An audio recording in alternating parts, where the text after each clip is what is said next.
I thank God for this opportunity. Mga Facebook family, mga kaibigan natin sa media, lahat ng kababayan natin, hindi lang yung mga nasa Luzon, Visayas, Mindanao, pati ang ating mga kababayan around the world, and of course our prayers dun po sa mga kapatid natin, mga OFWs natin na nasa Middle East.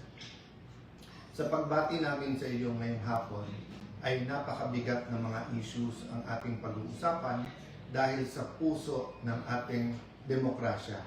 We have to ask ourselves, how important is democracy to ourselves? How important? In personal. So like me, Alan, how important is democracy to you? Tayo as a nation, how important is democracy to us? So let me start with the biblical principle na nagsasabing, when the righteous rule, the people rejoice. When the wicked rule, people groan. So iba-iba pong word ang ginagamit yan, depende sa version. Yan po ay Proverbs 29:2. Pero obvious naman po siya, di ba? Whether yan ay negosyo, yan ay PTA, yan ay JODA, TODA, yan po ay Congress, yan po Republic of the Philippines, yan po ay EU, yan po ay UN. When the righteous rule, people rejoice. Because pag tama ang pinaglalaban o tinanim, maganda pong aanihin. Pero when the wicked rule, of course, malungkot ang mga tao kasi may consequence at may consequences ang paggagawa ng masama. So, why am I saying this is about our democracy? Well, good governance kasi is about doing the right thing. And because men and women have their weaknesses, na-develop po yung presidential form of government at yung tinatawag na check and balance. Ibig sabihin, interdependent ang executive, ang judiciary, ang legislature, in our case, dalawang houses po to, House of Representatives and the Senate. But napaka-importante na independent ang legislative, ang judiciary from the executive. Kasi kung hindi, dictatorship yon. At pag may dictatorship ka, tama't mali, iuutos na lang ng iuutos to, wala ng check and balances. So, paulit-ulit sinasabing magulo ang Senate. Hindi po.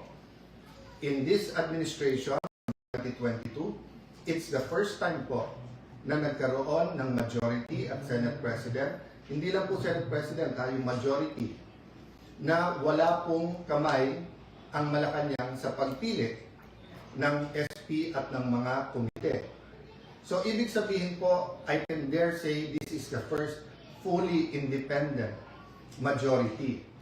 Kaya, whether you talk about the 11, yung 11, or you talk about supporters nila, or you talk about some elements in the national government like the NBI for example, sila po ang nanggugulo because hindi sila komportable na independent ang Senado. So when we talk about check and balances, may consequences po to. So for example po, bilang check sa executive, meron pong impeachment process. So hindi pa ho kami nakakaupo or bagong upo pa lang. Sabi na po sa amin, you want to do it again? Okay. So, sorry guys, I'm just asking kung okay naman yung sound. Lapit mo na. Okay. Because we're just using a cell phone and taking this opportunity to speak to all of you directly, no? So, nandun ako sa impeachment, di ba? Ang dami po, may mga bishops, may mga business groups, may mga schools. Naglabas po lahat ng mga statement na kailangan independent, kailangan impartial yung impeachment. Sabi, etong bagong majority will do many things, will manipulate, will have machinations, whatever, para itigil yung impeachment. Pero nakita niyo po, napakaayos, walang naging problema.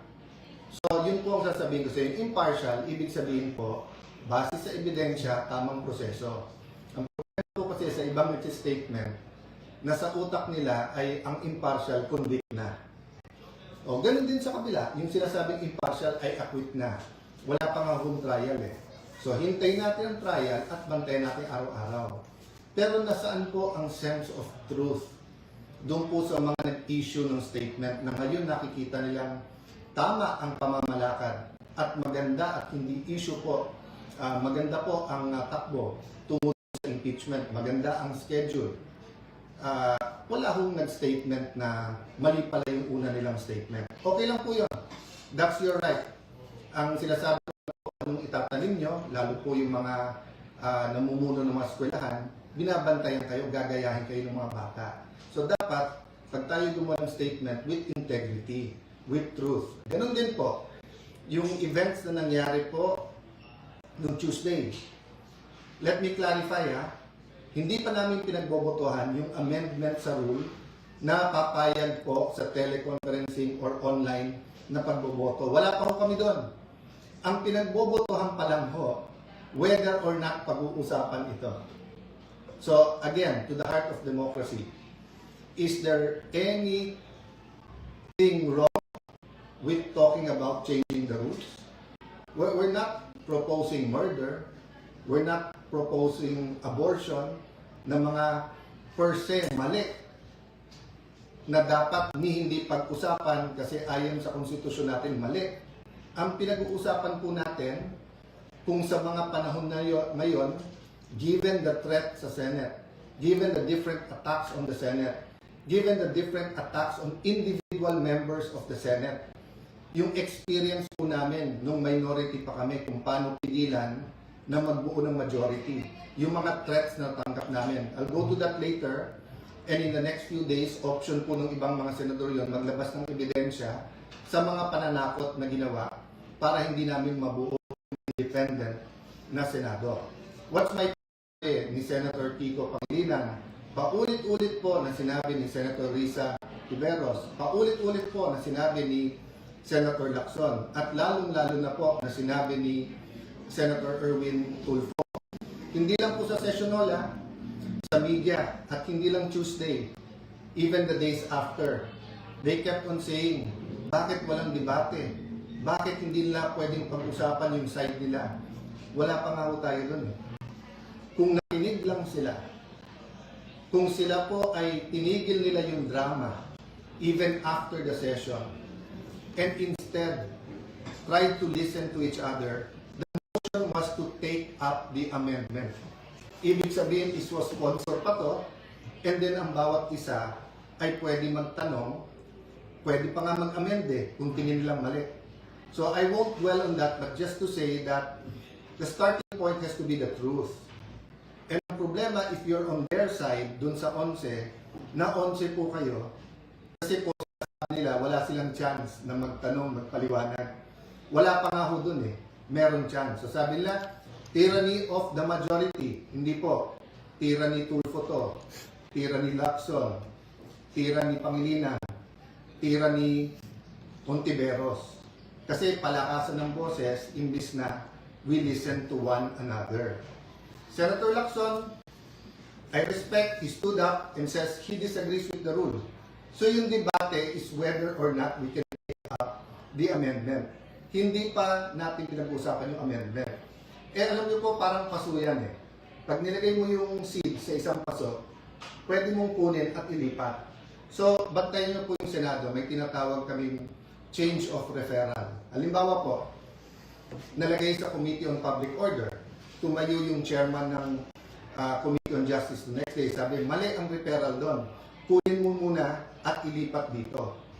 So, ganun po yung proposal ni Senator Marcoleta, nandun po sa Committee on Rules, at ang motion po ng acting majority leader is kunin at pag-usapan sa floor.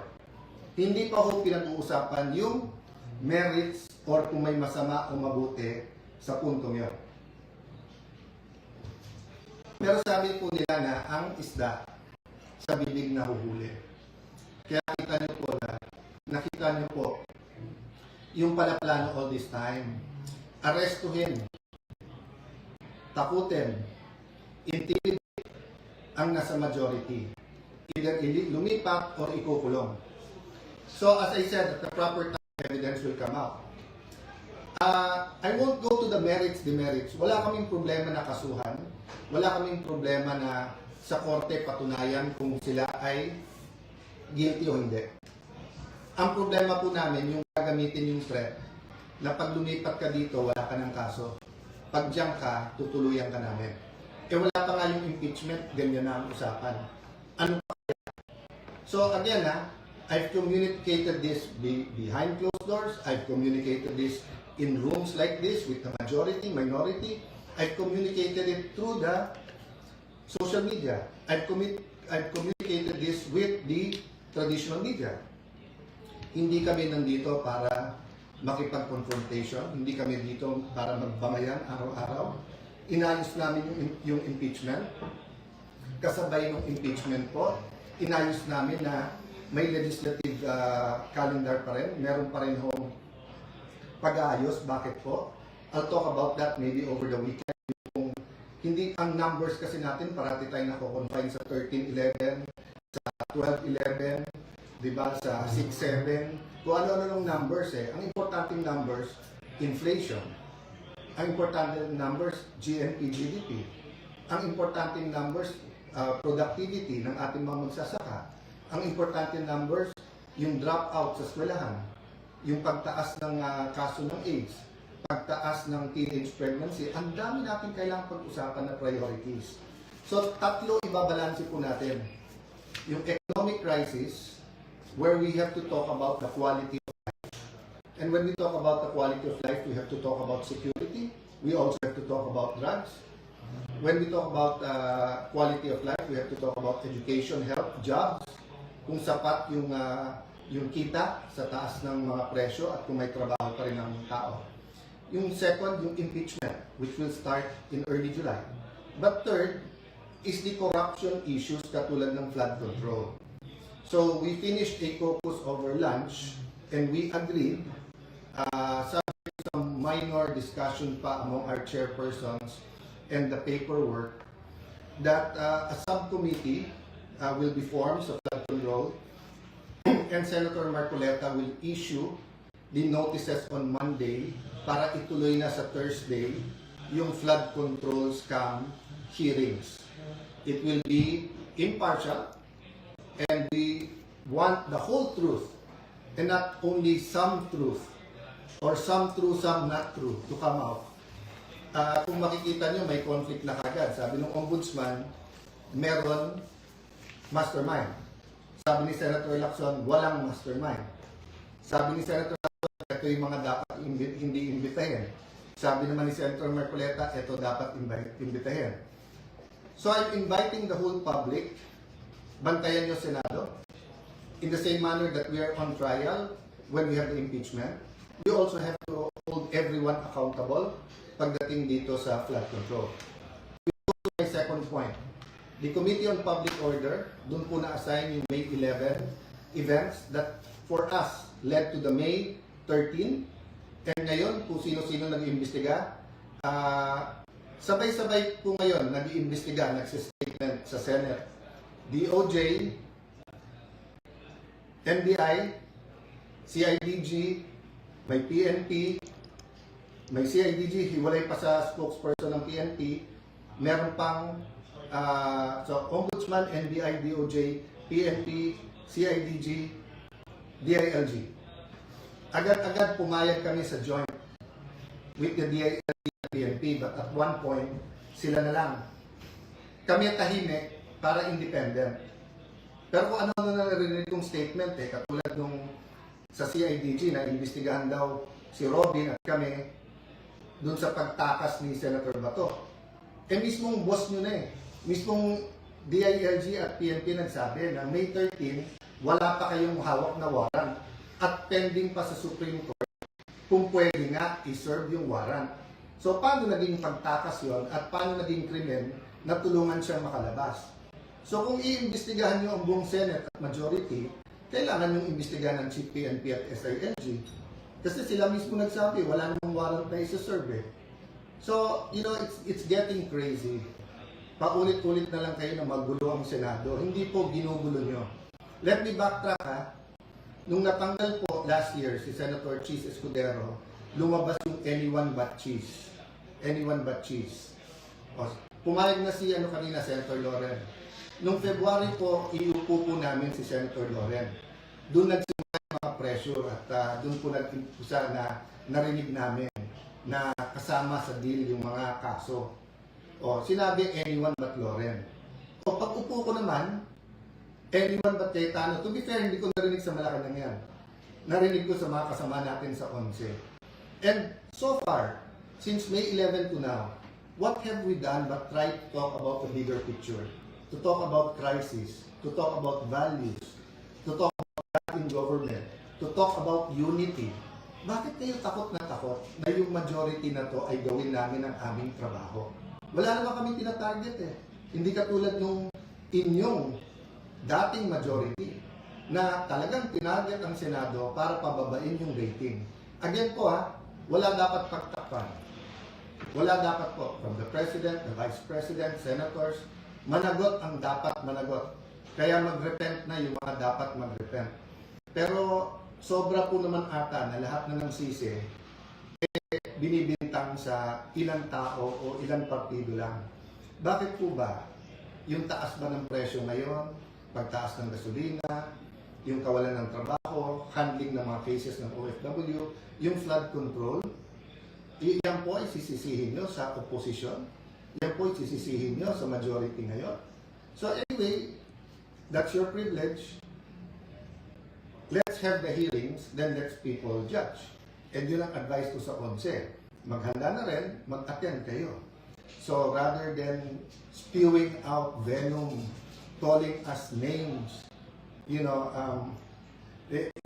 basura sa nyo, babalik din sa inyo, di ba? So kita nyo, yung mga tinawag nyo na names before is now all over the internet. Rather than debating, the Tuesday night should not have ended that way. There's no need for the walkout. It would have taken us hours. Baka nga Monday o Tuesday pa matapos ang debate sa daming gusto magsalita. Ang problema, you refuse to listen to us. So, let me talk about many more things. No? What are the important numbers? Why we have to think about our democracy? Why good governance is important? I'll talk about that sa weekend. No? But importante, tonight, matulog kayo na nalalaman, meron kayong gobyerno na hindi sunod-sunuran lang. Meron kayong Senado na lalaban. Meron kayong Senado na hahanapin ang katotohanan. May mga senador sa majority na handang makulong, ilaban lang yung kanilang prinsipyo na independent ang Senate. Tuloy-tuloy po ang intriga, kaya tuloy-tuloy din po ang pagmi-meeting namin. But our country is worth it. So if you ask me what can you do for us, pray for us. Pray that we stick together, that this majority will be given a chance. But pray then, na walang cover up kahit sino man. Di tayo pwedeng parang fraternity sa college na pag may rumble na, wala na akong pakialam kung sino tama at mali, basta kambihan na lang yung brag natin kasi rumble na. Hindi po. If we love God, if we love our country, if we love the Senate, hindi pwedeng blind ang ating pagsuporta sa kahit anong grupo. No? So say a prayer, and habang may oras pa, yung gumagamit ng reins of power, no, for their own purposes. This kind of miscalculation. Sabihin nyo, may makukulong, may makakasuhan, we can make your life a living hell. Again and again in history, tignan nyo how it ends, di ba? So dapat po, we work towards having the righteous rule. So does that mean palitan ng palitan? Pray for those who nakaupo. Kahit naman po yung apostles, di ba? Si Apostle Paul was killing Christians. Nagamit ni Lord. So ang dami-dami kong example kung saan ang tao na hindi righteous ay pwedeng maging righteous by simply repenting, asking God for revival, restoration, asking God na malinaw kung ano tama at mali. Let me end on a positive note. We're willing to work with the 11. Sila lang naman nagsasabi na this will not work unless tanggalin nyo si Cayetano. Kung ako lang problema, No problem. Ang problema, pangatlo na ako eh. Anyone but Escudero, anyone but Legarda, ngayon anyone but Cayetano. So sinong susunod? Basta hindi sunod-sunuran sa inyo at sa agenda nyo. Dinideny nila may agenda na palitan ng konstitusyon. But the reality is, in 2023, di ba, muntik na matuloy, it was it 23 and 22, 24, di ba, itutuloy na talaga yung PI eh. Di ba? So hindi mamatay-matay yung mga issue na to because meron po talaga. So yung corruption, we can change as a nation. But we have to expose and we have to punish the right people. Good afternoon. Have a good weekend. And whether tomorrow or Sunday, I'll talk about more details.